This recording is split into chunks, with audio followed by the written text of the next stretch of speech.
Let us talk a little bit about what's really going on in this market. First of all, let me just say that do not panic because money is made all the time in the stock market. Don't panic because I think that you need to understand how the market works. Don't panic because the economy is not doing that bad. The fact that, ooh, we're going to go into a recession.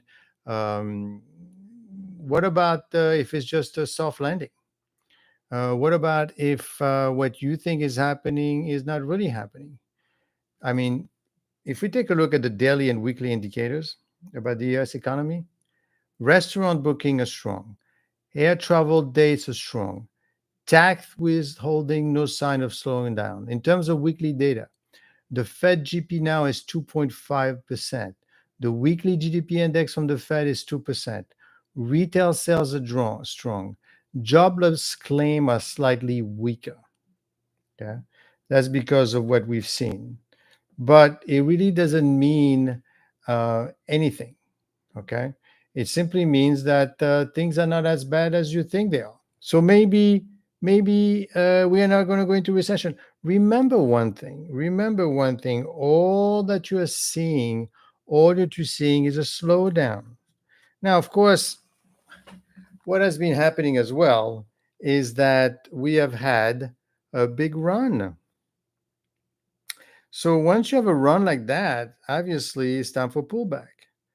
But I mean, these companies are still going to make money. Now, before I go any further, I'd like you to subscribe and I'd like you to like what you hear if you like it and if you want to subscribe, obviously. This channel is different. This channel is different because what it does is that I am here to explain to you what is going on. I am not here to, sell you anything. Maybe what I'm doing is selling an idea, selling some ideas, selling some views. But I don't know. I don't want anything in return except maybe a couple of likes. So if you like what I'm saying, if you want to hear more, just say thumbs up. So the economy is crashing. No, the economy is slowing down. We still have 4.5% unemployment. That is very low. Okay. That's the first thing. The second thing that you need to understand is that you need to be the first one out and the last one in. You need to be the one that buys when everybody else is selling. You need to be the one that's selling when everybody else is buying. I know it's more difficult that way, right? But at the end of the day, what you want to do is that you want to be able to take advantage of the situation. I am not asking you to predict the stock market. We can't predict the stock market. It's impossible to predict the stock market. So, how do these people make money? Well, these people make money by taking advantage of the situation. Right now is a unique opportunity. Why? Because everybody else is selling. That is when you need to buy. Now is not this time to buy stocks and to put options and do a bunch of things. Why? Things are cheaper. Now, of course, if you're trying to predict where the money is going to go, like right now, there's this big thing about the rotation trade, meaning that, oh, we spend too much money we spend too much money with the tech stocks, so let's move into the Russell 2000. I am not saying it's a bad idea. Yeah, you could move in the Russell 2000, sure, because technically the P ratio of the Russell 2000 is 10, while the P for the S&P 500 is much higher. It's just a P ratio. It just means people haven't paid attention. How to make money in the stock market, how to make money right now is you need to buy when everybody else is selling. Everybody's selling, you need to buy. That's how I made my money. You just wait around. I made my money two ways, right?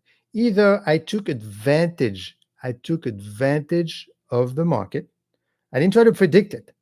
I don't know what's going to happen. I mean, if I knew, then somebody else is going to know. And if somebody else knows, then everybody knows how to predict the stock market. Everybody making money. There won't be any crashes. There wouldn't be that the huge decrease that we've seen recently in the stock market.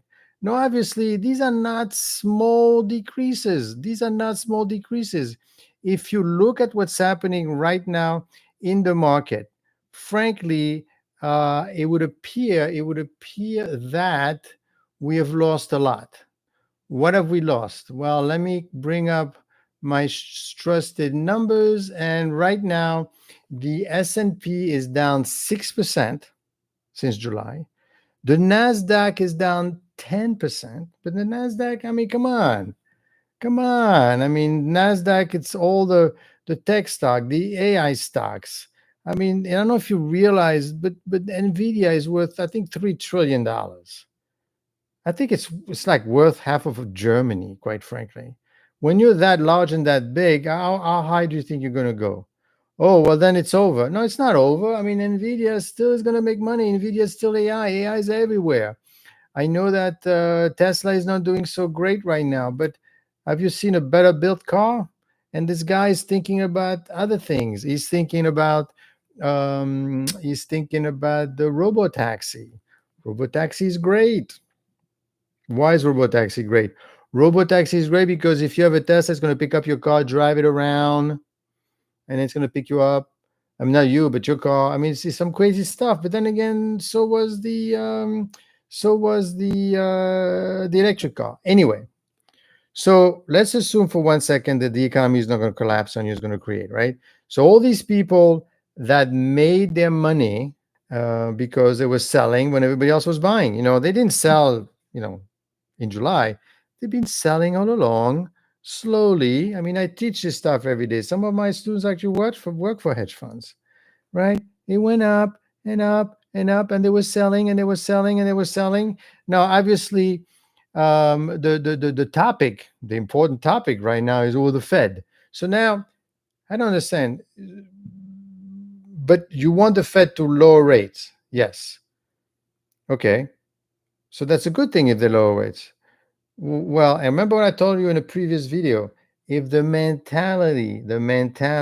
thinking on the street is that, well, yeah, rates are down, that's good for rates to be down. But if it means that we have a recession, that's not a good thing. Recession is not a good thing. Well, but you have the rates are down. Keep in mind, you're going to be in a situation where you're going to have a soft landing. I mean, we're still growing at 2.8% GDP. We're still growing, not as much, but we're still growing. Unemployment is low, is a little bit higher, but it's only 4% or so. That's not that bad. And then you're going to have a rate decrease. In fact, he might be pushed at 50 bips in September. What do you think is going to happen when he lowers the rates? What do you think is going to happen? What's going to happen is that people are going to be buying. They're going to look and say, oh my God, everything is off. Everything is in discount. Everything is in discount. Do you know how much money? Do you know how much money I made in 2008 when the market dropped the way it did? Companies were there. At that time, they were complaining about those very complex structures having to do with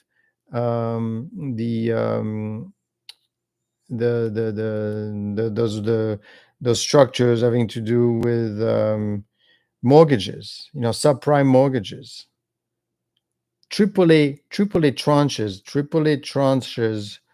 was selling at a 50% discount. No one has lost any money on a AAA, even subprime.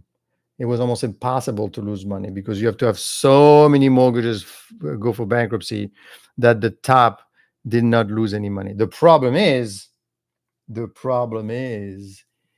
banks sold their AAA exposure because they were like, oh my God, this whole thing is collapsing. Then they lost money because now you're selling at 50 cents on the dollar. We bought this stuff at almost nothing, and it was fantastic. We made lots of money on that as well because you said, but you're selling something that you don't understand because you can't lose money on a AAA tranche, even a subprime. It's rated AAA, remember. even though at that time you really didn't belong believing any of that. So back to you trying to make a dent and try to take opportunity in this market. The way you take opportunity in the market is that you need to take opportunity right now. What am I supposed to do? Everybody's selling, but that's the point. Okay. So there's volatility. So one way you could play the market is simply buy options. I mean, yesterday I have some options that were up 64%. You could make 64% on options. You could make lots of money. But understand what you're buying. There's everything is on sale. Right now, the way you should look at it is A, the economy is not doing so bad. I know. Don't keep in mind that whenever you listen to any other pundit on the screen or on YouTube on TV, they will tell you the economy is slowing down. Why? Well, because of the numbers. But they say, oh, now we're going to have a recession. Well, obviously they have to hype it up to so that you pay attention. Remember, this whole thing is entertainment. This whole thing is entertainment, right? It's not entertainment when it comes to your money, but it's entertainment for them. Why is it entertainment for them? Because they get you to watch. You're watching, you're listening, you're saying, really? The economy is collapsing. This is 2008 all over again. No, it's not. It's not 2008. The economy is still strong. It's weakening. It's slowing down. I mean, at 8%. But once you start lowering those rates, and he did a pretty good job. Keep in mind, inflation was at 9% last year. Now it's down to like 4%, 4%. His goal is go to 2%. Now, keep one thing in mind, this is important. If you want to grow the economy, you cannot grow the economy without inflation. What do you mean? Well, I mean, if you're a business and you need to make more money, you need to raise your prices, and people are willing to pay for whatever it is that you're selling. Therefore, you have this kind of an inflation because you need to hire people to work for you, right? So, therefore, inflation is built in the system. You need inflation. You don't want zero. He's not going to lower the rates to zero. Why? Because if he gets down to zero, and then we have a real recession, what do you do now? You can't do anything because you're at zero. Okay. So what he'll do is he'll get down from 4 to somewhere around 3. People are going to say, yeah, now the conversation comes, okay, fine. We realize things are not so bad. We're not in a recession. Unemployment is 4%. Big whoops. In Europe, they've got 10, 15%, and they still go out and live a normal life. Okay. Don't believe the hype. Believe the opportunity to make money. I'm not selling anything here, right? There's no ads or anything, right? I'm just trying to teach you something. What's going to happen is rates are going to come down, and then the discussion is going to be around. Well, then what do we do? What's the point? How do we take advantage of this market? You're going to be there. You're going to be looking at it. You're going to say, well, so there's no recession. That's right, and rates are coming down. So now you're going to be able to afford your mortgage. You're going to be able to sell your house. You're going to be able to release the equity. You're going to be able to take the equity, a bunch of stuff. You could either buy another house. You could do a bunch of things with it. And NVIDIA is still NVIDIA. They're still making the good stuff. Tesla is still a great company. But now everything is discounted, discounted, discounted. This is discount time. This is buying time for the discounted. But again, as in any investment, you need to know what you're buying, right? You don't want to be, and if you take a look at some of the videos that I have, I've got some pretty interesting stocks that I selected based on low debt, growth, cash flow, and understanding what the thing does. So, as an investor, you need to realize that if you want to make money, there's only a few ways for you to make money by sitting down and doing nothing. You could buy stocks, but unfortunately, um, if you buy stocks, on an historical basis, you should expect maybe 10%. That's not a lot. Yeah, because don't forget, the longer you hold, I mean, if you do it for one day, then maybe you get 50%. If you're going to hold it longer and longer and longer and longer and a bunch of stocks in a portfolio, on average, you're going to get 10%. Who wants to make 10%? That is no money. 10% is no money. You want to do what Warren Buffett's done. And what Warren Buffett says, he says, I want 30%. Have you ever seen what's in the portfolio of Warren Buffett? Go ahead, check it out. Check 13D schedule for Warren Buffett, and you're going to see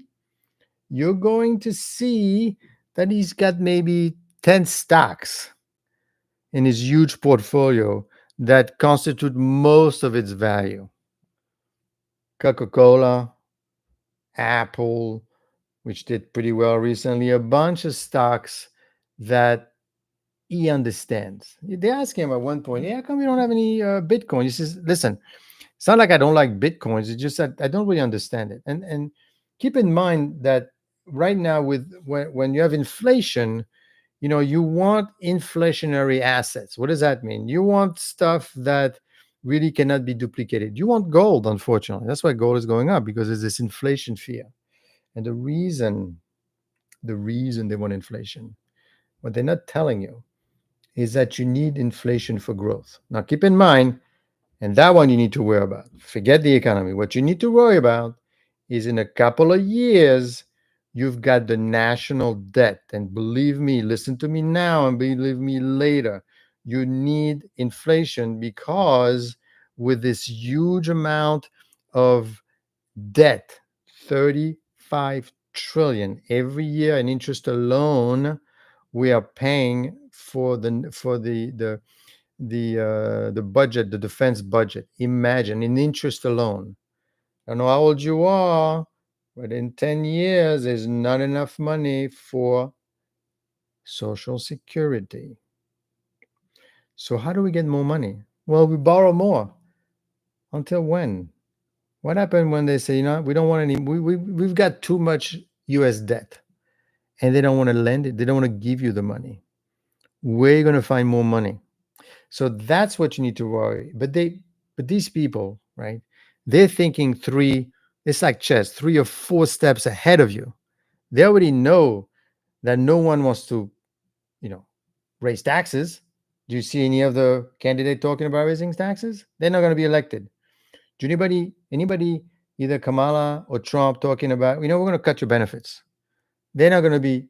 So all they're doing is okay, the border. It's a big issue for some of us. You've got the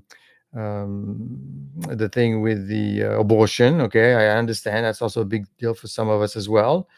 But you're not saying anything about the national debt. Well, I can't talk about that because maybe I'll lower taxes. Well, if you lower taxes, what the idea is that it's going to be even harder now to pay for the national debt.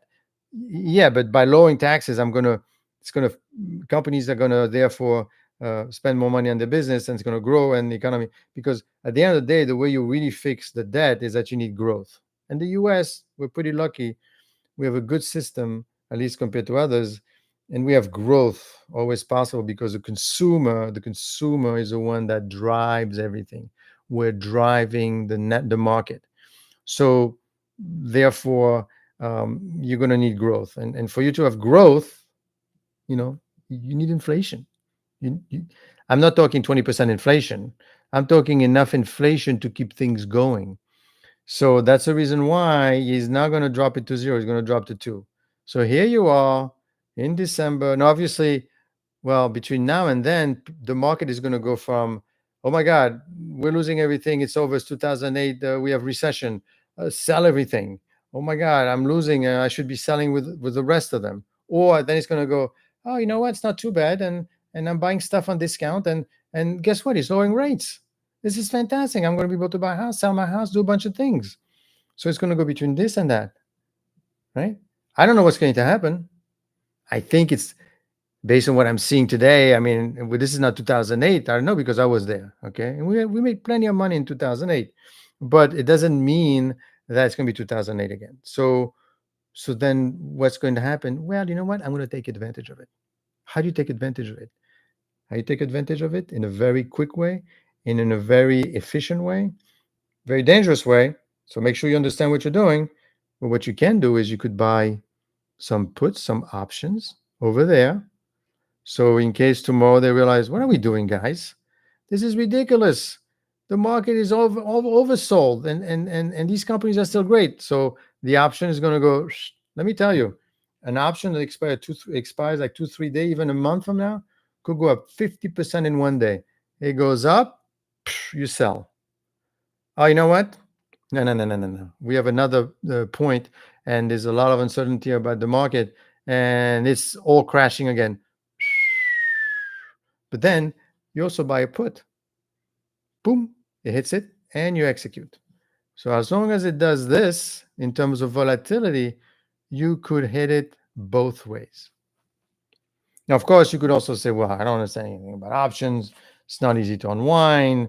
I need to understand what the instrument is. Fine. Then what you do is you just simply buy the cheap stuff. I mean, unless you need money December 1st, then when you have some huge discounts, what I'm seeing on some of the names, then you grab those names and grab a little more and grab a little bit more. And you keep waiting. And as you wait, and as the market does its crazy things, because remember, the smart money, you don't hear about the smart money, right? Do you really hear about hedge funds talk? Look at the people that are talking to you. Look at the people on CNBC. Look at the people online in those YouTube channels, right? Even if some of them are not even professional, but the ones that are professional, what are they there for? They're there to tell you what they're doing, because if you do what they're doing, then they're going to do even better. Otherwise, they won't be bothering with you telling you what they're doing. They're selling what they have. They have a Mercedes. They say, hey, a Mercedes is a great car. It's a fantastic car. So then you buy the Mercedes because they're selling Mercedes. So again, this channel is all about telling you what you need to understand. I'm not telling you what to do, but you need to understand what's happening. And the market is like a child. The market is like a child because it needs to be entertained all the time, right? And and if you fall for it and you listen and you the more you watch, it's entertainment. These channels make money by having you watch, and you're not going to watch something you don't understand. I think it's CNBC not too long ago had an interview with a guy that manages the hedge fund that's managed by Spitznagel. Now Spitznagel made 4,000% in 2020. 4,000%. How did he make money? He bought a hedge, a long dated hedge, to benefit from the COVID, because he said, you know what, these people are getting sick. They're going to close the country. Now, of course, he could have been totally wrong, but the guy that wrote the Black Swan wrote a piece on that, and they know each other, and he was basically in that piece that he said, I was in an airport in Asia, and they're going to close us down. They're going to close everything down. What do you mean they're going to close? Yes. Are you sure? I think so. Well, just in case, let's just start hedging at the end. And it's very cheap to hedge right now for like 2 years ahead. And he waited and waited. And then 2020 happened at the end, and everything closed, and 4,000% he made. So there was an article, they interviewed the guy. Check it out on CNBC. And in fact, I have it in one of my previous video. I have that clip in there. If you look at the amount of views that they got for this, it was about 12,000 views, because people say, what? You're buying long dated? That's crazy. What are you doing? Meanwhile, they had Tom Lee and all these other people, like that lady that bought Tyson, and she's always around. I forgot the name of a hedge fund. She did great because she was betting on Tesla at that time, and she did great. But now she's still looking for the next hit, but it's quite difficult. But that view on Tom Lee, when he was saying about all these crazy things about what's going to happen in the market, and in August, small stock going to go up 15%, that had 300,000 views. But you could understand that, right? Because they're saying you're going to make money, because the market, right? The market really listens to people are listening to the return. The return is easy to understand. The return, you could see it. I know that 10% is more than 5%, right? So they say, well, I mean, 15%. I understand. One thing they don't tell you, and most of these people don't tell you, and the reason they're not telling you is because you're not going to listen, because you won't understand. They're going to talk to you about risk. You don't understand risk. Well, when you're crossing the street, you're not going to close your eyes. You're just going to look around, right? What is it like you're going to get run over by a car? That you understand. But what you don't understand is, what is a risk in the stock market? Well, there's the beta. That's it. The beta is one, and I guess the market is one, so you're not risky. But what is a real risk in a stock market? They don't tell you because you wouldn't understand it. They explain it to you. And since they want to entertain you, they need to talk to you like a child. They're going to tell you you're going to have 5 to 10 donuts instead of one donut. You want 10 or you want one? Not that you shouldn't be eating that many donuts to begin with. You want 10 donuts, and it's more than one. And that's what I think. Now, of course, if you, and on top of that, if you listen to all of them, these people tell you sell, these people tell you buy, and they all sell you within the same channel. So they're hating everyone. So you got what you want. You entertain what you want to hear. It's like if you want to hear about one candidate, you listen to one channel and they tell you what you want to hear, and you listen more of it, and they tell you, and they say, yeah, you're right, he's good, she's no good, you're good, she's no good. You know what I mean? It's a constant entertainment. But at the end of the day, for you, you're not making any money. You're making them money. You're not many. So between the hedge fund managers who already sold in between July and now, several of my students all work for hedge funds, right? And I know how they think. They think ahead. In fact, don't believe me. All you have to do is look for Jim Simmons. Jim Simmons died recently, I hate to say it, was a very successful hedge fund manager. Why was he successful? He was no finance guy looking at the income statement and the balance sheet. No, what he was a mathematician. And he basically was able to predict the behavior of stocks. And this is where it gets complicated. I'll give you a simple example to blow your mind. If I were to ask you, hey, what is the size of the coast of Britain? Can you measure that? Duh, of course I could measure it. It's there. Can you truly measure it? Well, on paper, no. I'm talking about the actual size. Do you realize that the closer you get to the coast of Britain, like if you go there to Britain and you look at the coast, and the closest you get, there's those little niche and crevices. Now I want you to measure that as well. And the closer you get, the more details you have, right? It's called the Mandelbrot set, meaning that the closer you get, check it out on YouTube, lots of video on that. The closer you get, the more numbers you have. It's impossible to measure the coast of Britain. It's impossible to measure the size of your lungs. It's impossible to measure the size of a snowflake. Soon it's going to snow again. But I could see it. It's there exactly. The same principle can be applied to stocks. You really can't measure it that well. It's difficult, even though you see it. So, what is the moral of the story? The moral of the story is the economy is slowing down. It's not dead, at least not Monday morning. Yes, people have sold. Yes, the NASDAQ is down 10% since July. Yes, everything is on sale. Does it mean that Nvidia is going to die and Tesla is going to die? No. Some people took profits. Do we have growth coming up? Of course, we have to have growth. Why? Because they need to pay down this huge amount of debt that we have, and they're focused on that. What you have to realize is not so much inflation that's driving this whole, it's the national debt. Why is the national debt driving? The national debt is driving everything because they know that if they don't do something, at some point, someone is going to say, I am not giving you any money. Do you know what happened in Greece? Right? They borrowed and they built. Remember, they had the Olympic Games in Greece and they built all these things that they never used, billions of dollars. Europe gave them the money. And then Europe said, hey, you have too much debt. It's time to pay up.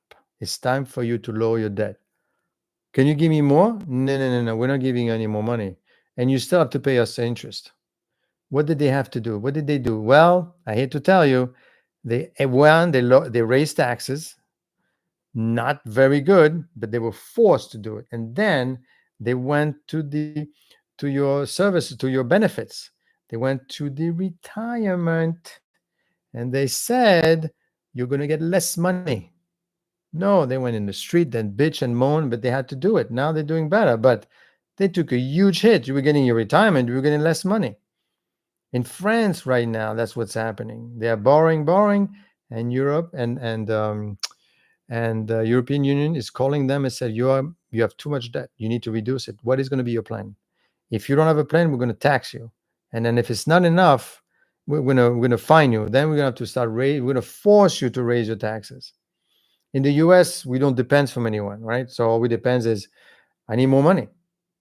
What happens when they don't give us any more money? That is one thing you need to worry about. Not again, we're not worrying about Monday, Tuesday, Wednesday, but we're worrying in the future. What is going to happen? At the end of the day, if you want to make money doing nothing, what can you do? Well, you certainly could work for a living, but that means that how many hours can you work? Unless you do something incredible. What do you think? There's a lot of people out there making money, even though they are not that smart. Yet, if you are a brain surgeon, you make lots of money, but you don't make 30 to 40 billion. That's how much Jim Simmons was worth. He was worth $40 billion. That's what the kind of money you want, right? He was a mathematician. He decided, he listened as to what's going on. So this is kind of an interesting topic because it forces you to realize the environment that you're in. I want you to learn and understand that the environment that you're in right now is very complex, is very unsecured, is very unsure. And obviously, if you don't know what's going on, you're obviously going to panic and you're going to be selling. And obviously, as you're selling, the smart money is buying. And they're going to buy and they're going to hold it. And once they hold it, then they're going to sell when you're in the process of buying. I know, I've seen it. I've seen it. And what I would say to you is then the other way you could make money is by having somebody else work for you, right? You could own your own business or you could do rental properties. But then the same thing happens to that. In fact, it's even worse because there you don't know how to measure the risk of rental property. You know what could go wrong, but I actually measure it. That's why, and I did it, and I felt that, oh God, this is so much work. You got to get the tenants, you got to collect the money, you got to worry about the liabilities, you got to fix the place. It's a job. Well, with stocks, it's pretty clean, but it is a minefield because you're betting with the big guys, right? And how do you know what's happening? Who would you listen to? If you listen to everyone, then you listen to everything, and they're talking all the time and they're saying many things, and you're totally confused. And depending on how many of you listen, you'll tend to sell when everybody else is buying and buy when everybody else is selling. Let me give you an actual rundown of the stuff that shows me that the economy is not that bad, right? So let's take a look, for example, at let's take a look at the how the economy is doing. Let me give you another version, right? We're slowing, but it is still a soft landing. The soft July employment report is inconsistent with the hard data for economic activity, I say, right?